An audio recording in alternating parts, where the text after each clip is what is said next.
नमस्ते दोस्तों, आज से मैं दर्शन शास्त्र विषय की शुरुआत कर रहा हूँ।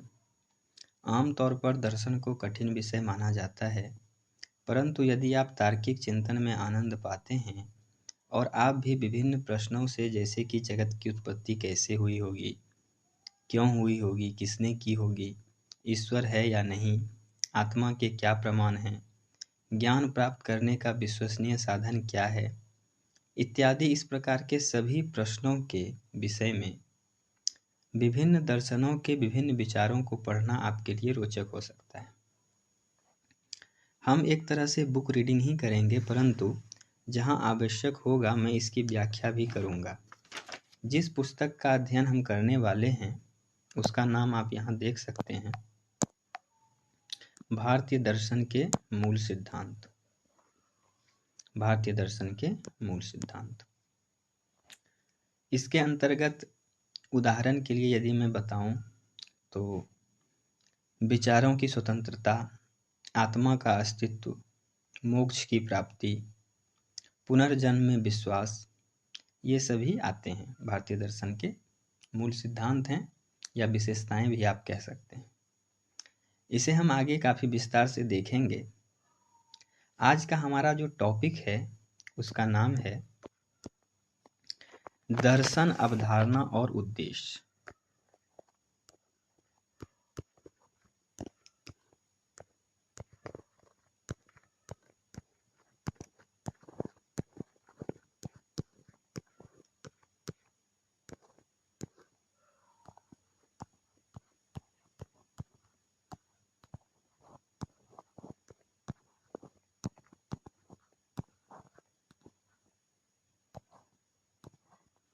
दर्शन की अवधारणा और उद्देश्य। मैं इसे मिटा देता हूं, उसके बाद हम लोग आगे पढ़ेंगे। स्थापना का अर्थ हुआ कि ब्रीफ में इन सारी बातों को बताया गया है। तो आइए देखते हैं। इस इकाई में हमें दर्शन की अवधारणा और उद्देश्यों को जानना है।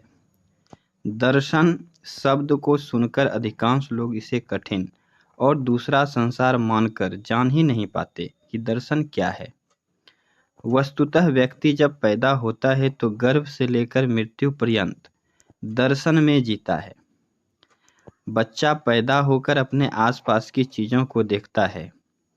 पहली बार वह इस संसार को जानने का प्रयास करता है। उसके लिए समस्त चीजें नई होती हैं। वह इन सबको जानना चाहता है, उनके विषय में सोचता है, विचार करता है। चिंतन मनन की इस प्रक्रिया से ही दर्शन का आरंभ होता है। तो सामान्य रूप से हम कह सकते हैं कि चिंतन मनन की प्रक्रिया ही दर्शन है।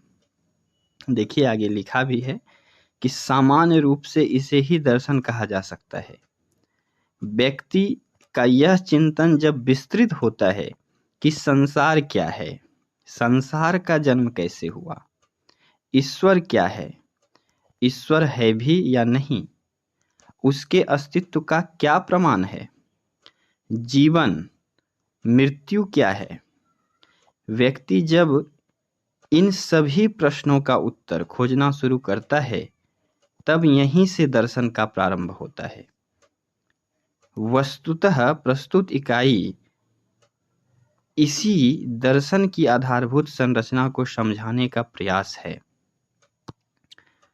तो आइए हम सबसे पहले शब्दों की उत्पत्ति को देख लेते हैं। दर्शन शब्द की उत्पत्ति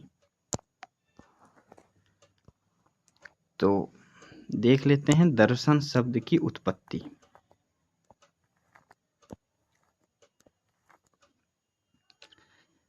दर्शन शब्द संस्कृत भाषा व्याकरण के दृश्य धातु से ल्यूट प्रत्यय लगाकर बनता है। दृश्य धातु का अर्थ देखना। दृश्यते अनेन इति दर्शनम। दृश्यते अनेन इति दर्शनम अर्थात जिसके द्वारा देखा जाए वह दर्शन है। अथवा एक और परिभाषा है, दृश्यते यत् तदर्शनम, दृश्यते यत् तदर्शनम, अर्थात जो देखा जाए वह दर्शन है। जिसके द्वारा यथार्थ तत्व की अनुभूति हो वही दर्शन है। सामान्य रूप से देखने से हम आंख द्वारा देखना अर्थ को ही लेते हैं, किंतु यह देखना स्थूल नेत्रों से भी हो सकता है और सूक्ष्म नेत्रों से भी। इस प्रकार दर्शन शब्द का प्रयोग सूक्ष्म और स्थूल, भौतिक और आध्यात्मिक दोनों अर्थों में किया गया है। ठीक है, चलिए, इस प्रकार हम समझ सकते हैं कि दर्शन का संबंध ज्ञान से है। दर्शन ज्ञान को व्यक्त करता है। उपनिषद काल में दर्शन की परिभाषा थी कि जिससे देखा जाए, अर्थात सत्य के दर्शन किए जाएं, वही दर्शन है।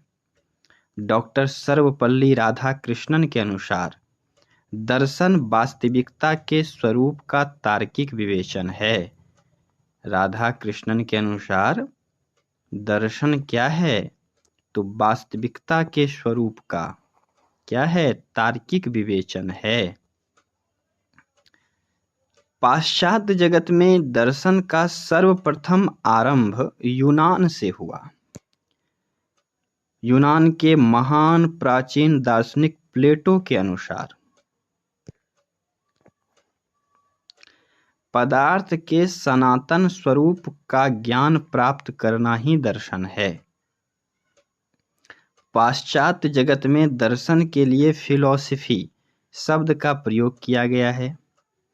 फिलॉसफी शब्द ग्रीक भाषा के फिलोस प्लस सोफिया से बना है। फिलॉस या फिलोस का अर्थ है प्रेम और सोफिया का अर्थ है ज्ञान। इस प्रकार फिलॉसफी शब्द का शाब्दिक अर्थ है ज्ञान, बुद्धि, तर्क, प्रेम के प्रति अनुराग। तो फिलॉसफी शब्द का शाब्दिक अर्थ दो है। भारतीय परंपरा में सामान्य रूप से देखना और पाश्चात्य परंपरा में हम कह सकते हैं कि ज्ञान के प्रति अनुराग की भावना। ज्ञान के प्रति अनुराग, ज्ञान के प्रति अनुराग। तो पाश्चात्य शब्द फिलॉसफी एवं भारतीय दर्शन में साम्य एवं वैषम्य, ठीक है, कि फिलॉसफी और भारतीय दर्शन में क्या समानताएं हैं और क्या अंतर है। तो आइए इसे देखते हैं। भारतीय दर्शन एवं पाश्चात्य दर्शन में एक मुख्य अंतर यह है कि पाश्चात्य दर्शन का उदय आश्चर्य एवं उत्सुकता के साथ हुआ, जबकि भारतीय दर्शनों ने दुखों के निवारण के लिए प्रयास किया। भारत में दर्शन की चर्चा या दर्शन पर विमर्श ज्ञान के लिए ना होकर मोक्ष के लिए हुआ। तो पहला अंतर तो यही हो गया कि पाश्चात्य जगत में दर्शन की उत्पत्ति कौतूहल से हुआ और उसका मुख्य लक्ष्य ज्ञान प्राप्त करना था, किसी भी पदार्थ के तत्व का वास्तविक ज्ञान प्राप्त करना। भारतीय दर्शन परंपरा में दर्शन का उद्देश्य, अर्थ तो दर्शन का देखना है, आप समझ चुके हैं। दर्शन का उद्देश्य भारतीय परंपरा में मोक्ष प्राप्त करना माना गया है। मोक्ष का अर्थ दुख की आत्यंतिक और एकांतिक निवृत्ति से है। मोक्ष का अर्थ यही है कि जहां दुख नहीं होता किसी भी प्रकार का, चाहे वो आधि दैविक दुख हो, आधि भौतिक दुख हो या आध्यात्मिक दुख हो, 3 प्रकार के दुख माने गए हैं।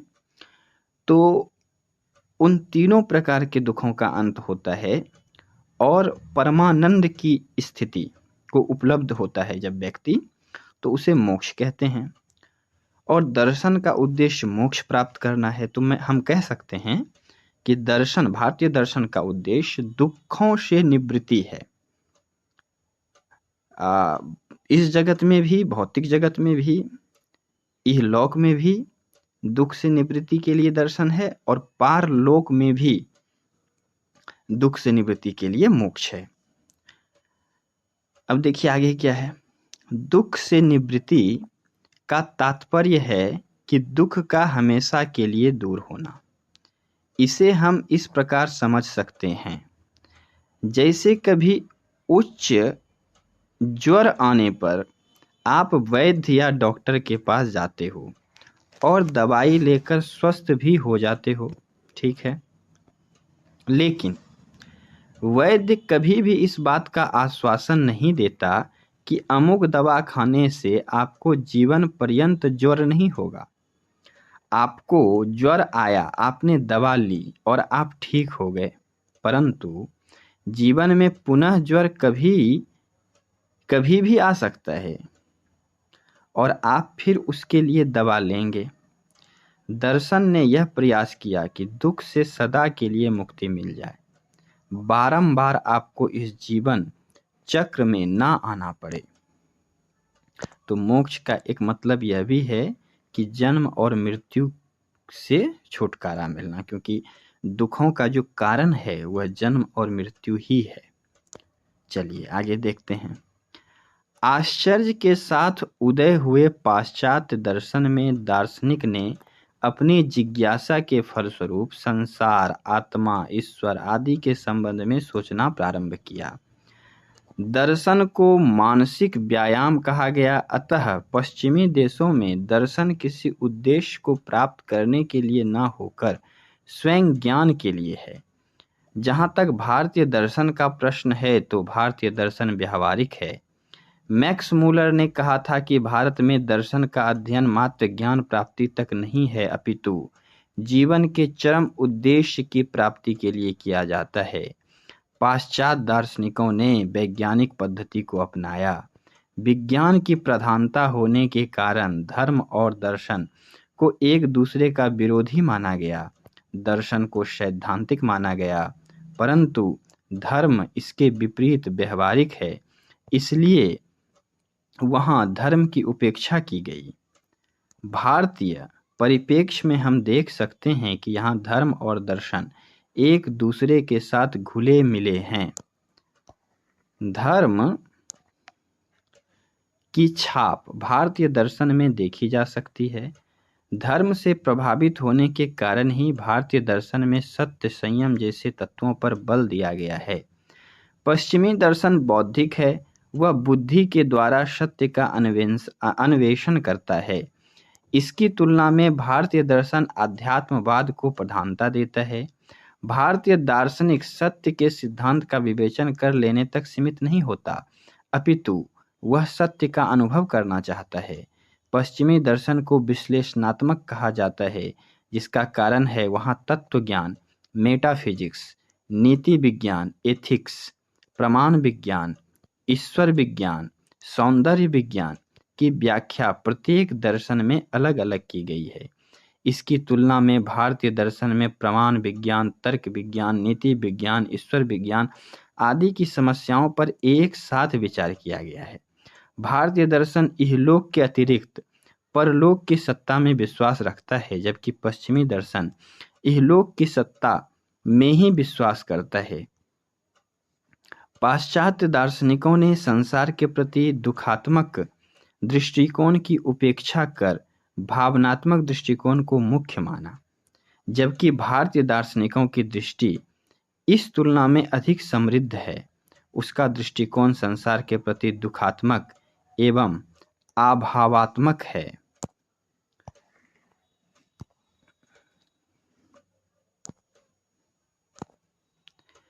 भारतीय दर्शन में प्रायः दर्शन को तत्व साक्षात्कार या मोक्ष का साधन माना गया है।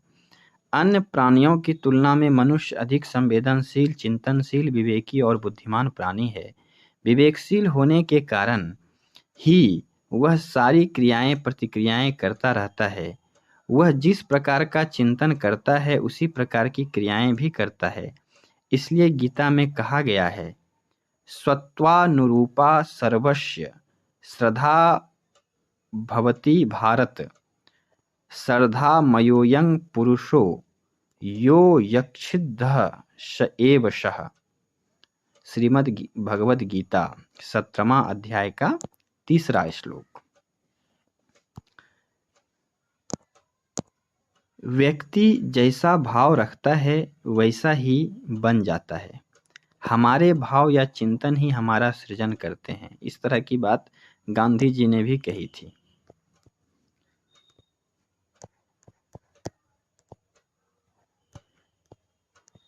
गांधी जी ने भी कही थी इस तरह की बातें। ठीक है, मैं इसे मिटा देता हूं। चलिए, मानव के जीवन में ज्ञान का बड़ा महत्व है। ज्ञान के अभाव में मनुष्य पशु से भी अधिक नीच हो जाता है। नीतिकार ने कहा भी है, ज्ञानेन हीनः पशुभिः समाना। अर्थात ज्ञान से हीन व्यक्ति पशु के समान होता है। ज्ञानेन हीनः पशुभिः समाना। हमारे देश में दर्शन का सृजन जीवन की समस्याओं के समाधान हेतु हुआ। भारत का दार्शनिक केवल तत्व की बौद्धिक व्याख्या से ही संतुष्ट नहीं होता, वह उन तत्वों की अनुभूति भी करना चाहता है। ऐन्द्रिक एवं अनैन्द्रिक के भेद से भारतीय दर्शन में 2 प्रकार की अनुभूतियां मानी गई है। इंद्रियों के माध्यम से हम जिस ज्ञान या अनुभव का प्रत्यक्षीकरण करते हैं वह ऐन्द्रिक अर्थात लौकिक ज्ञान की श्रेणी में आता है। अनैन्द्रिक अनुभूति को आध्यात्मिक अनुभूति भी कहा जाता है। हम अपनी इंद्रियों के माध्यम से परम तत्व का साक्षात्कार नहीं कर सकते, क्योंकि वह इंद्रियातीत है। अतः तत्व ज्ञान आध्यात्मिक अनुभूति से ही संभव है। बौद्धिक ज्ञान की तुलना में अनैन्द्रिक अर्थात आध्यात्मिक अनुभूति श्रेष्ठ। बौद्धिक ज्ञान को जानने वाले अर्थात ज्ञाता एवं जानने योग्य अर्थात ज्ञेय का द्वैत बना रहता है, जबकि अनैन्द्रिक अनुभूति में ज्ञाता एवं ज्ञेय दोनों मिलकर एक अर्थात अद्वैत हो जाते हैं। तो ये भारतीय दर्शन और पाश्चात्य दर्शन में समानताएं और अंतर थे। ठीक है, अब अगला टॉपिक है भारतीय दर्शन का काल विभाजन। ये बहुत इंपॉर्टेंट है। भारतीय दर्शन का काल विभाजन। काल की दृष्टि से भारतीय दर्शन को 4 भागों में विभाजित किया जाता है। 4 भागों में। पहला है वैदिक काल। हमारी भारतीय परंपरा में वेदों को सर्वाधिक प्राचीन ग्रंथ माना गया है। भारतीय दर्शन का प्रारंभिक एवं प्राचीनतम रूप वैदिक काल में है। इस काल में वेद उपनिषद जैसे महत्वपूर्ण दर्शन विकसित हुए। वेद को परम सत्य मानकर आस्तिक दर्शनों ने प्रमाण के रूप में वेद को स्वीकार किया। वैदिक काल के ऋषियों ने अग्नि, सूर्य, पृथ्वी, इंद्र, वरुण आदि देवताओं की स्तुति की। एकेश्वरवाद एवं बहुदेववाद की अवधारणा इसी काल में हमारे सम्मुख आई। उपनिषद के रूप में वैज्ञानिक एवं दार्शनिक विचार हमारे सामने आए, जिससे दार्शनिक विचार परंपरा और भी अधिक सुदृढ़ हुई। तो ये वैदिक काल हो गया। दूसरा जो काल है वह है महाकाव्य काल। महाकाव्य काल में रामायण और महाभारत जैसे धार्मिक एवं दार्शनिक ग्रंथों की रचना हुई। जैन एवं बौद्ध दर्शन भी इसी युग में विकसित हुए। तो महाकाव्य काल हो गया। तीसरा है सूत्र काल। सूत्र काल में सूत्र साहित्य का प्रणयन हुआ। इसी काल में 60 दर्शन का भी सूत्रपात हुआ, जिसमें न्याय, वैशेषिक, सांख्य, योग, मीमांसा और वेदांत जैसे प्रमुख दर्शनों का निर्माण हुआ।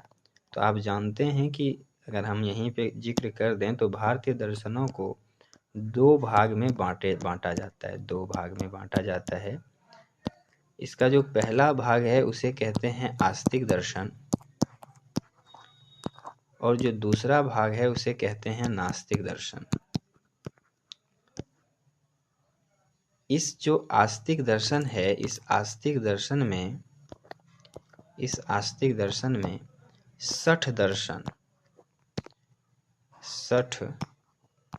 दर्शन जिसमें 6 दर्शन हैं, इसीलिए इसे 60 दर्शन कहते हैं। ये 60 दर्शन जो है, जिसके अंतर्गत 6 दर्शन आते हैं, ये आस्तिक दर्शन कहलाते हैं। और यही 60 दर्शन है न्याय, वैशेषिक, सांख्य, योग, मीमांसा और वेदांत। तो ये जो 6 हैं ये आस्तिक दर्शन है। ठीक है,